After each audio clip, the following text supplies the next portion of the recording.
One day, Jonathan, thank you, Destiny, son of Saul, said to his armor bearer, he said, "Come, let us go over to the Philistine garrison on the other side." But he did not tell his father. Saul was remaining in the outskirts of Gibeah under the pomegranate tree in Migron, and with him were about 600 men. And Ahijah, son of Ahitub, Ichabod's brother, the son of Phinehas, the son of Eli, the Lord's priest in Shiloh, was wearing the ephod, and the people did not know that Jonathan was gone. It says, between the passes by which Jonathan sought to go over to the Philistine garrison, there was a rocky crag on the side and a rocky crag on the other side. One was named Bozez and the other Seneh.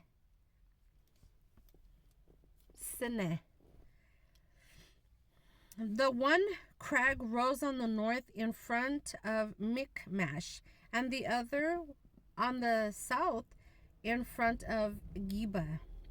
And Jonathan said to his young armor bearer, "Come and let us go over to the garrison of these uncircumcised.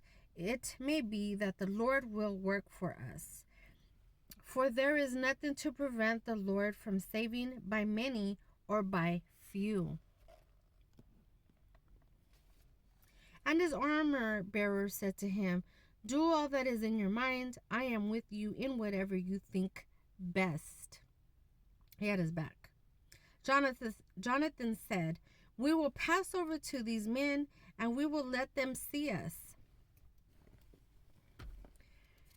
If they say to us, 'Wait until we come to you,' then we will stand still in our place and will not go up to them.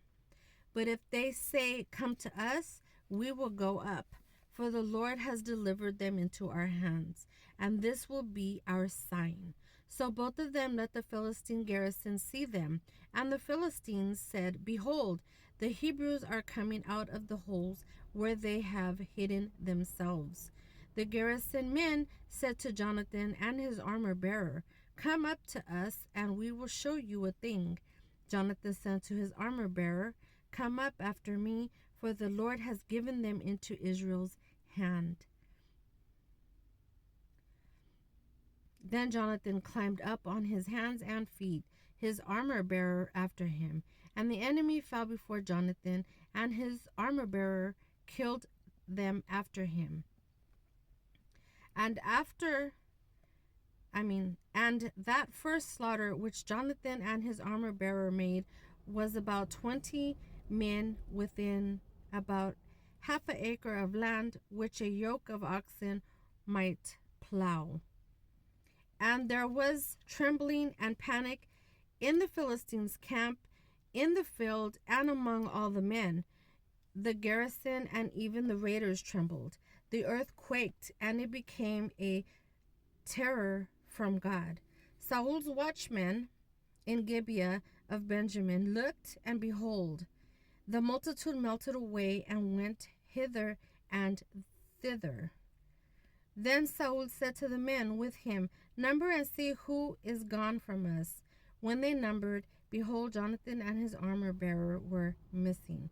Saul said to Ahijah, "Bring here the ark of God," for at that time the ark of God was with the children of Israel. While Saul talked to the priest, the tumult in the Philistine camp kept increasing. Then Saul said to the priest, "Withdraw your hand." Then Saul and the people with him rallied and went into the battle. And behold, every Philistine's sword was against his fellow in wild confusion. Moreover, the Hebrews who were with the Philistines before that time who went up with them into the camp from the country round about, even they also turned to be with the Israelites who were with Saul and Jonathan. Likewise, all the men of Israel who had hid themselves in the hill country of Ephraim, when they heard that the Philistines fled, they also went after them in hot pursuit in the battle. So the Lord delivered Israel that day, and the battle passed beyond Beth Aven. But the men of Israel were distressed that day, for Saul had caused them to take an oath, saying, Cursed be the man who eats any food before evening, and until I have taken vengeance on my enemies. So none of the men tasted any food. And all the people of the land came to a wood, and there was honey on the ground. When the men entered the wood, behold, the honey was dripping, but no man tasted it, for the men feared the oath. But Jonathan had not heard when his father charged the people with the oath. So he dipped the end of the rod in his hand into a honeycomb and put it in his mouth, and his weary eyes brightened. Then one of the men told him, Your father strictly charged the men with an oath, saying, Cursed be the man who eats any food today. And the people were exhausted and faint. When Jonathan said, My father has troubled the land, see how many eyes have brightened because I tasted a little of this honey. How much better if the men had eaten freely today of the spoil of their enemies which they found. For now the slaughter of the Philistines has not been great. 31. They smote the Philistines that day from Michmash to Ahijalon, and the people were very faint. When night came,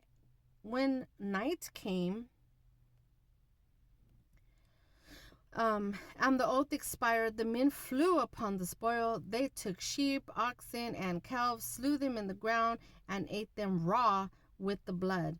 Then Saul was told, Behold, the men are sinning against the Lord by eating with the blood. And he said, You have transgressed. Roll a great stone to me here. Saul said, Disperse yourselves among the people and tell them, Bring me every man his ox or his sheep, and butcher them here and eat, and sin not against the Lord by eating the blood. So all the men brought each one his ox that night, and butchered it there. And Saul built an altar to the Lord. It was the first altar he built to the Lord. Then Saul said, Let us go down after the Philistines by night and seize the plunder them until daylight, and let us not leave a man of them. They said, Do whatever seems good to you. Then the priest said, Let us draw nearer here to God. And Saul asked counsel of God, Shall I go down after the Philistines? You will deliver them into the hand of Israel. But it says, Will you deliver them into the hand of Israel? But he did not answer him that day. Then Saul said, Draw near, all the chiefs of the people, and let us see how this sin causing God's silence arose today. For the Lord lives, who delivers Israel, though it be in Jonathan my son, or shall surely die. But not a man among all the people answered him. Then he said to all Israel, You be on one side, and I, Jonathan my son, will be on the other side. The people said to Saul, Do what seems good to you. Therefore Saul said to the Lord, the God of Israel, Give a perfect lot and show the right. And Saul and Jonathan were taken by lot, but the other men they went free. Saul said, Cast lots between me and Jonathan my son, and Jonathan was taken. Saul said to Jonathan, Tell me what you have done. And Jonathan said, I tasted a little honey with the end of the rod that was in my hand, and behold, I must die. Saul answered, May God do so, and more also, for you shall surely die, Jonathan. But the people said to Saul, Shall Jonathan, who was wrought this great deliverance to Israel, die? God forbid. As the Lord lives, there shall not one hair of his head perish, for he has wrought this great deliverance with God this day. So the people rescued Jonathan, and he did not die. Then Saul ceased pursuing the Philistines, and they went to their own place.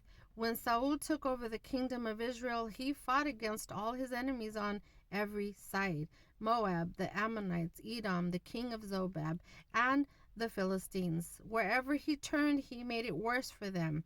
He did valiantly and smote the Amalekites and delivered Israel out of the hand of those who plundered them.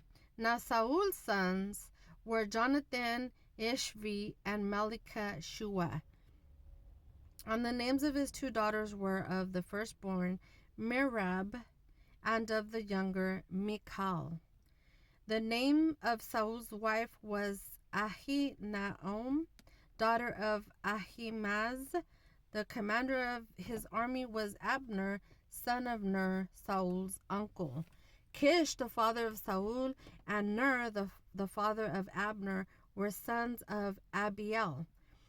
There was severe war against the Philistines all the days of Saul, and whenever Saul saw any mighty or outstandingly courageous man, he attached him